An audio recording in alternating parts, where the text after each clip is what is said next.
Do you want to improve your English knowledge? Do you want to enhance your English knowledge? Do you want to speak English very well? Do you want to speak English fluently? Do you want to American to want to have many important in this world?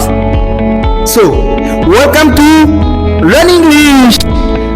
So, before this video, let me ask you this question. What is the correct between the two sentences? I'm in the office. I'm at the office. You know, many people meet some problem to learn, to know very well some English preposition. In this video, I'll show you all things about English movement prepositions. Do you know, preposition can change the meaning of a sentence in English. Bonjour à toutes et à tous, bienvenue sur Learn English. Aujourd'hui dans cette leçon, on va apprendre à connaître les prépositions du mouvement. La science passée, nous avons appris à connaître certaines prépositions, mais aujourd'hui ce sont les prépositions du mouvement. Les prépositions peuvent changer complètement le sens d'une phrase en anglais. Si vous connaissez les prépositions, alors vous avez la clé de la langue anglaise. C'est très important.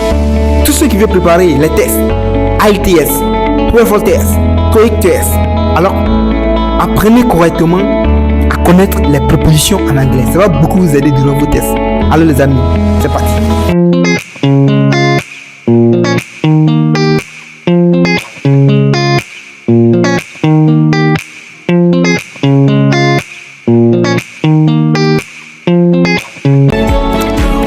Ok, la première préposition, il s'agit de to, qui veut dire en anglais vers. Vers. Vous voyez, c'est une préposition de mouvement. Donc quelque chose vers une chose. Un exemple de cette préposition. She is going to the office. Elle est allée au bureau. Alors ici, le temps utilisé ici, il s'agit de quoi? Il s'agit de is going.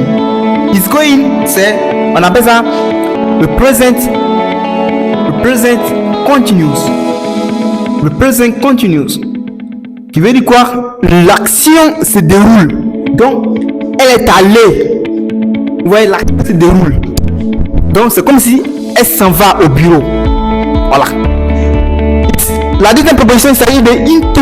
Into qui veut dire dans. Alors, vous voyez que si on veut parler des propositions du temps, dans là-bas, c'est in, c'est pas into. Mais ici, en termes de proposition du mouvement, c'est into, c'est pas in. Vous voyez la différence, non? Par contre, je vous ai dit que les propositions en anglais varient en fonction du contexte. Donc, un exemple. He walked into the room. Il marchait dans la maison, au sein de la maison, au sein de la chambre. Mais ici, le verbe employé ici, c'est to walk. To walk. Qui veut dire marcher. Ici, c'est le passé du verbe walk. Donc, on dit walk, on dit pas walk. On dit walk. Vous voyez, le id reste muet. La troisième proposition, il s'agit de onto. Onto, qui veut dire sur. Mais s'il s'agissait par exemple des propositions du temps, on n'allait pas dire onto, on allait dire quoi? On. S'il s'agissait de propositions, on allait dire quoi? On, mais qui veut dire le là-bas, qui veut pas dire sur. Si s'agissait de proposition du lieu, on allait dire quoi? On. Mais on en termes de proposition du lieu, c'est pas le, c'est quoi? C'est sur. Par exemple, je pose mon livre sur la table. I put my book on the table. Là-bas, on est utilisé là-bas en termes de proposition du lieu. Mais si on tout, c'est proposition du mouvement. Un exemple. The cat jumped onto the roof. On dit pas jump it, on dit jump. Jump, c'est le verbe sauter. Donc, le chat saute sur la toiture. The roof, ça veut dire toiture. Donc, la toiture. D'ailleurs, est-ce que vous connaissez les différentes parties d'un bâtiment? C'est très important. Vous imaginez, vous êtes à la maison, ou bien lors d'un entretien, ou bien lors de votre test d'anglais, on vous demande what is it? Vous voyez, qui ne sait pas. Ça causer des problèmes. Donc, il faut connaître les différentes parties d'un bâtiment. Capitulatif, d'un bâtiment rapidement. Donc, il décide rapidement un bâtiment. Voilà. Voilà, je suppose. Ok, donc, on va faire quelque chose comme ça. Donc, ici, on va faire ça, on va faire ça, on va faire ça, ça. Donc, on suppose que ici, on fait ça. Ça, ce sont les différents qui sont là. Donc, ici, F1, F2. Ici, on va mettre bouffe.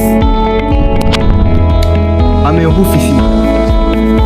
Bouffe ici. Vous voyez, ici, on met quoi? Ici, ça c'est underground. Underground.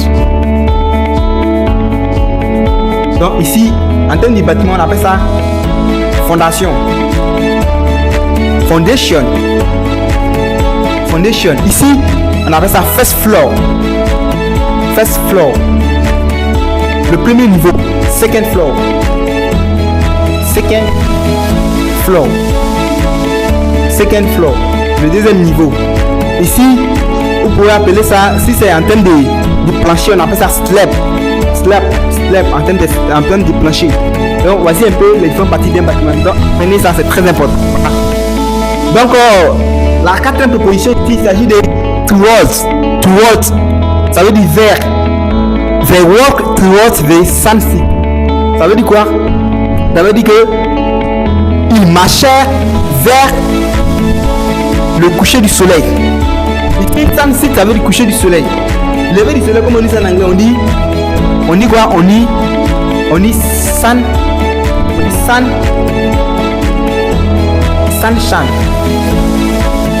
Sunshine, ça veut dire coucher du soleil.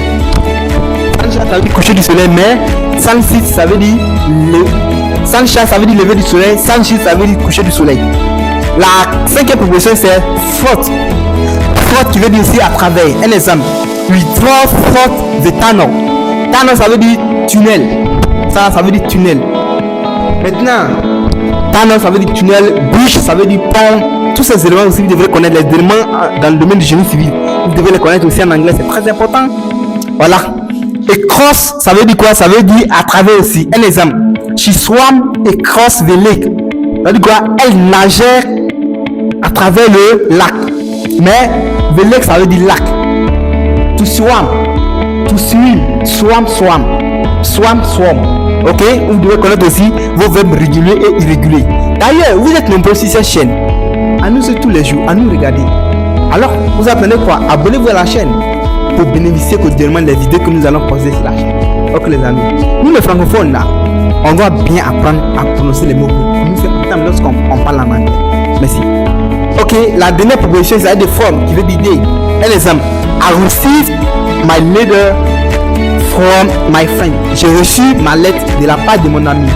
Donc voici un peu les 7 propositions du mouvement en anglais que vous devez connaître. Thank you for watching this video and see you the next time. Don't forget to subscribe and give him this